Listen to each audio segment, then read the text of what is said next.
అందరికీ నమస్తే అండి. నేటి గృహిణికి స్వాగతం. ఇవాళ మన వంటింట్లో కొబ్బరికాయ శనగపప్పు కర్రీ అండి. చిటికలా అయిపోయే శనగపప్పు కొబ్బరికాయ కర్రీ ఎలా చేసుకోవాలో చూద్దామా? ఇంకెందుకు ఆలస్యం, మన వంటింట్లోకి వచ్చేయండి. ఒక గ్లాస్ శనగపప్పు తీసుకున్నానండి. శనగపప్పు ఒక గ్లాస్ అంటే అది 1/2 కేజీ క్వాంటిటీలోకి వస్తుంది. ఒక గ్లాస్ శనగపప్పుని నీట్గా కడిగేసి వాటర్ అన్నీ ఫిల్టర్ చేసేసుకున్నాను. ఇలా కడిగిన శనగపప్పులోకి ఒక గ్లాస్ తీసుకున్నాను కాబట్టి నేను 2 గ్లాసులు కొలత వాటర్ వేసుకున్నాను.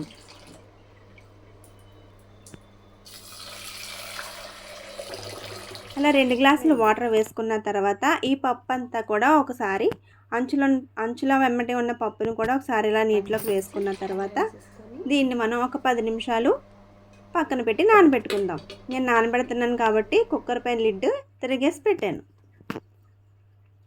ఇప్పుడు చూసారా, శనగపప్పు నానిపోయింది. ఈ శనగపప్పులో ఇప్పుడు మనకి ఒక ఉల్లిపాయ అండి, ఒక 4 ముక్కలు కట్ చేసుకుని వేసుకున్నాను, 4 పచ్చిమిర్చి,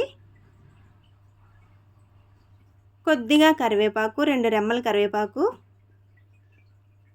కొంచెం పసుపు ఇప్పుడు వేసుకోవడం వల్ల పప్పు మంచి కలర్ఫుల్గా ఉంటుందండి, అందుకని ఇప్పుడు వేసాను. ఇప్పుడు మనం కుక్కర్ పెట్టేసుకొని స్టవ్ ఆన్ చేసుకుని ఒక 5 విజిల్స్ అయితే రానిద్దాం. ఇప్పుడు మనం తీసుకున్న కొబ్బరికాయ ఉంది కదా, దాన్ని ముక్కల కింద కట్ చేసుకుని నేనైతే తురుముకుని పక్కన పెట్టుకున్నాను.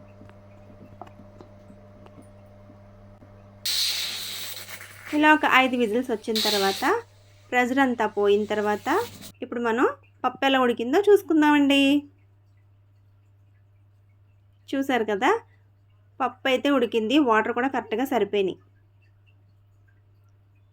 ఇలా పలుకుగానే ఉడికిందండి. నేను 5 విజిల్స్ రానిచ్చాను. 5 విజిల్స్కి ఇలాగే పలుకు వచ్చింది. అలానే మెత్తగా కూడా ఉడికిపోలేదు. ఇలా ఉడికిన తర్వాత ఒకసారి మనం మళ్ళీ స్టవ్ ఆన్ చేసుకోవాలి. స్టవ్ ఆన్ చేసుకుని మళ్ళీ పొయ్యి మీద పెట్టుకుని మనం ముందుగా గ్రైండ్ చేసి పెట్టుకున్న కొబ్బరి తురుముని ఇందులో వేసేసుకోవాలి. ఇలా కొబ్బరి తురుమంతా వేసేసుకున్న తర్వాత ఒకసారి జార్లో కొంచెం వాటర్ వేసుకొని కడిగేసి వేసేసుకున్నానండి నేనైతే.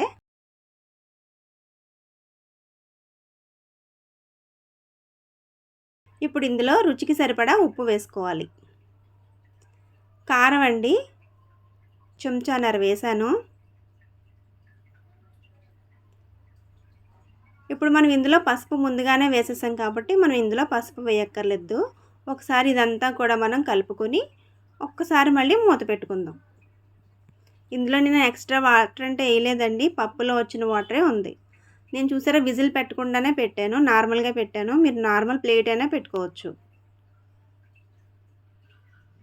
ఇంకా మనకి విజిల్ రావాల్సిన పని అయితే లేదండి. పప్పు కొంచెం దగ్గర అయ్యేంత వరకు ఉడికించుకోవాలి. ఈ పప్పు, కొబ్బరి, ఉప్పు, కారం అన్నీ పట్టేలాగా ఉడికించుకుంటే సరిపోతుంది.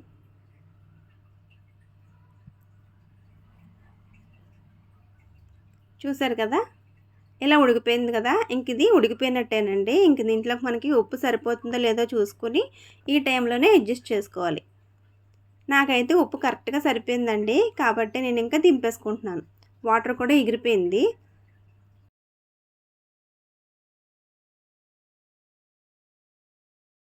ఇప్పుడు మళ్ళీ ఇంకొక పాత్ర పెట్టుకుని అందులో కొంచెం ఆయిల్ వేసుకుని వెల్లుల్లిపాయ, జీలకర్ర, ఆవాలు, ఎండుమిర్చి, కరివేపాకు, పోపు దినుసులు తీసుకున్నానండి. వెల్లుల్లిపాయలు అయితే పొట్టు తీసేసుకుని ఒక పాయ వేసుకున్నాను, పప్పులోకి బాగుంటాయండి. పొట్టు తీసుకున్న వెల్లుల్లిపాయని ఆయిల్లో బాగా ఫ్రై అయిన తర్వాత మిగిలిన పోపు దినుసులు కూడా వేసేసుకోవాలి. మిగిలిన పోపు దినుసులు ఆయిల్లో వేసుకుని బాగా ఫ్రై చేసుకోవాలి.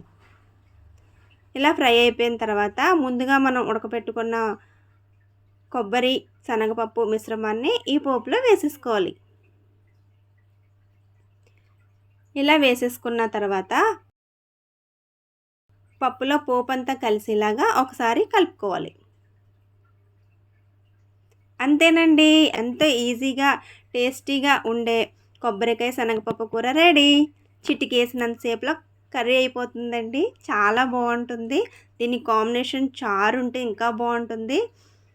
ఇందులో మంచి ప్రోటీను, ఫైబర్ కూడా ఉంటుంది. ఇది రైస్లోకి, చపాతీలోకి, పుల్కాల్లోకి కూడా చాలా బాగుంటుందండి. అందరూ ట్రై చేయొచ్చు. చాలా easy recipe and tasty and healthy. పిల్లలు కూడా చాలా ఇష్టంగా తింటారు. ఉత్తిదే తినేస్తారు కూడాను పిల్లలైతేను.